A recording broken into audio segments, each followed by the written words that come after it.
அஸ்ஸலாமு அலைக்கும். ஒரு கேள்வி. உலகில் முதல் ஹஜ் யார் செய்தார்கள்? நபி முஹம்மது ஸல்லல்லாஹு அலைஹி வஸல்லம் அவர்களா? இல்லை. இப்ராஹீம் அலைஹி வஸல்லம் அவர்களா? நெருங்கி வருகிறீர்கள். ஆனால் உண்மை இன்னும் ஆழமானது. முதல் ஹஜ் ஆதம் அலைஹி வஸல்லம் அவர்களிடமிருந்து தொடங்கியது. அன்றிலிருந்து இன்று வரை கோடிக்கணக்கான மனிதர்கள் ஒரே பாதையில் நடக்கிறார்கள். இன்று அந்த வரலாற்று முதல் ஹஜ்ஜின் கதையை முழுமையாக தெரிந்து கொள்வோம். ஆதம் அலைஹி வஸல்லம் அவர்கள் சொர்க்கத்திலிருந்து பூமிக்கு இறக்கப்பட்டார்கள்.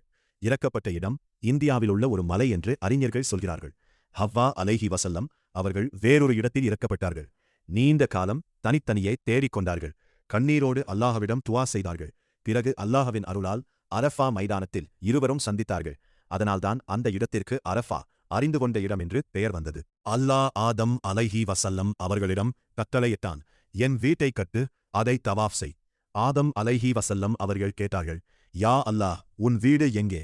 அல்லாஹ் மலக்குகளை அனுப்பினான். அவர்கள் மக்காவின் புனித இடத்தை காட்டினார்கள். ஆதம் அலைஹி வஸல்லம் அவர்கள் அங்கே சென்று முதல் கஹ்பாவை கட்டினார்கள். பிறகு அதை சுற்றி தவாஃப் செய்தார்கள். இதுதான் வரலாற்றின் முதல் தவாஃப். இதுதான் வரலாற்றின் முதல் ஹஜ். சுப்ஹானல்லாஹ். ஆண்டுகள் கடந்தன, நூற்றாண்டுகள் கடந்தன. பின்னர் நூஹ் அலைஹி வஸல்லம் அவர்கள் காலத்தில் பெரும் வெள்ளம் வந்தது. அந்த வெள்ளம் முழு பூமியையும் மூழ்கடித்தது. காபாவும் அந்த புனித கட்டிடமும் மண்ணுக்கடியில் மறைந்தது. ஆனால் அல்லாஹ் அந்த புனித இடத்தை பாதுகாத்தான். வெள்ளம் வடிந்தது, பூமி தெரிந்தது. ஆனால் காபா தெரியவில்லை. நூற்றாண்டுகள் கடந்தன, அந்த இடம் மறந்தே போனது. வரலாறு காத்திருந்தது ஒரு மனிதனுக்காக. அவர் இப்ராஹீம் அலைஹி வஸல்லம் அவர்கள். அல்லாஹ் இப்ராஹீம் அலைஹி வஸல்லம் அவர்களுக்கு வஹி அனுப்பினான், என் வீட்டை மீண்டும் கட்டு. இப்ராஹீம் அலைஹி வஸல்லம் அவர்கள் கேட்டார்கள், யா அல்லாஹ், எங்கே? அல்லாஹ் ஒரு அற்புதமான அடையாளம் காட்டினான். சில அறிஞர்கள் சொல்கிறார்கள், ஒரு மேகம் அந்த இடத்தின் மேல் நின்றது. சில அறிஞர்கள் சொல்கிறார்கள், ஒரு காற்று அந்த இடத்தின் தூசியை அகற்றியது.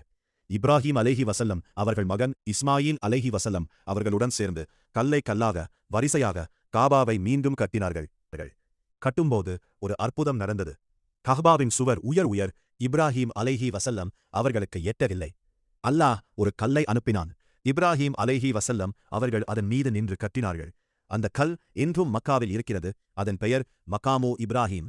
அந்த கல்லில் இப்ராஹீம் அலைஹி வஸல்லம் அவர்களின் பாத சுவடுகள் இன்றும் பதிந்திருக்கின்றன. சுப்ஹானல்லாஹ். காபா கட்டி முடிந்தது. அல்லாஹ் இப்ராஹீம் அலைஹி வஸல்லம் அவர்களிடம் சொன்னான், வஅذின் ஃபின் நாஸி பில் ஹஜ்ஜி யத்தூக ரிஜாலன் வ அலா குல்லி தாமிரின். மனிதர்களிடம் ஹஜ்ஜை அறிவிப்பீராக. அவர்கள் உன்னிடம் நடந்தும் ஒட்டகங்களிலும் வருவார்கள். இப்ராஹீம் அலைஹி வஸல்லம் அவர்கள் கேட்டார்கள், யா அல்லாஹ், என் குரல் எங்கே எட்டும்? இங்கே யாரும் இல்லையே. அல்லாஹ் சொன்னான், நீ அழை, எட்டுவது என் வேலை. இப்ராஹீம் அலைஹி வஸல்லம் அவர்கள் அந்த வெறும் பாலைவனத்தில் மலை உச்சியில் ஏறி முழு சக்தியோடு குரல் கொடுத்தார்கள், யா நாஸ், ஹஜ்ஜு ஹஜ்ஜு, மனிதர்களே, ஹஜ்ஜு செய்யுங்கள், ஹஜ்ஜு செய்யுங்கள். அந்த குரல் அன்று பிறக்காத மனிதர்களின் ஆன்மாக்கள் வரை சென்றது. அல்லாஹ் அந்த குரலை காலத்தை தாண்டிக் கொண்டு சென்றான். இஸ்லாமிய அறிஞர்கள் சொல்கிறார்கள், அன்று லப்பேக் என்று பதில் சொன்ன ஆன்மாக்கள் அவர்களே இன்று ஹஜ்ஜுக்கு வருகிறார்கள். எத்தனை முறை லப்பேக் சொன்னார்களோ அத்தனை முறை ஹஜ்ஜு செய்கிறார்கள். சகோதரர்களே, நீங்கள் ஹஜ்ஜுக்கு போகிறீர்கள் என்றால் 4000 ஆண்டுகளுக்கு முன்பே அந்த அழைப்பிற்கு பதில் சொல்லியிருக்கிறீர்கள். இது தெரியுமா உங்களுக்கு? சுப்ஹானல்லாஹ். ஆண்டுகள் கடந்தன, நூற்றாண்டுகள் கடந்தன. நபி முஹம்மது ஸல்லல்லாஹு அலைஹி வஸல்லம் அவர்கள் வந்தார்கள்.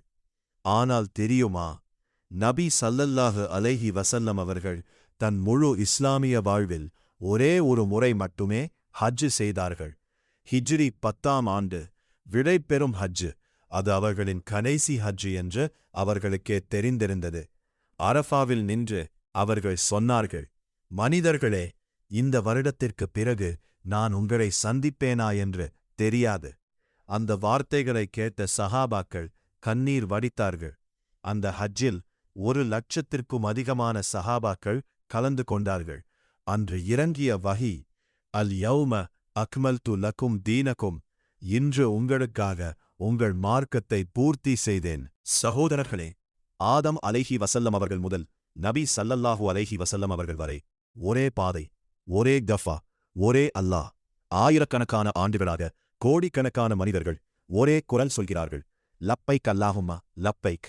உன் அழைப்பிற்கு இதோ வந்தோம், யா அல்லாஹ். அந்த அழைப்பு இன்றும் தொடர்கிறது, நாளும் தொடரும், என்றும் தொடரும். ஏனென்றால் அல்லாஹ் வாக்களித்தான், வஅذின் ஃபின் நாஸி பில் ஹஜ்ஜி யஅதூக. அவர்கள் வருவார்கள், அவர்கள் வந்தார்கள், வருகிறார்கள், வருவார்கள். அல்லாஹ் நம் அனைவரையும் அந்த கூட்டத்தில் சேர்க்கட்டும். ஆமீன் யா ரப்பல் ஆலமீன். இந்த வரலாற்று கதை உங்களை தொட்டிருந்தால் உங்கள் குடும்பத்தினர் நண்பர்களிடம் இப்போதே ஷேர் செய்யுங்கள். ஒவ்வொரு ஷேரும் ஒரு சதகாவே ஜாரியா. லைக், சப்ஸ்கிரைப், பெல் ஐகான் மறக்காதீர்கள். ஜஸக்கல்லாஹு கைரன். அஸ்ஸலாமு அலைக்கும் வரஹ்மதுல்லாஹி வபரகாதுஹு.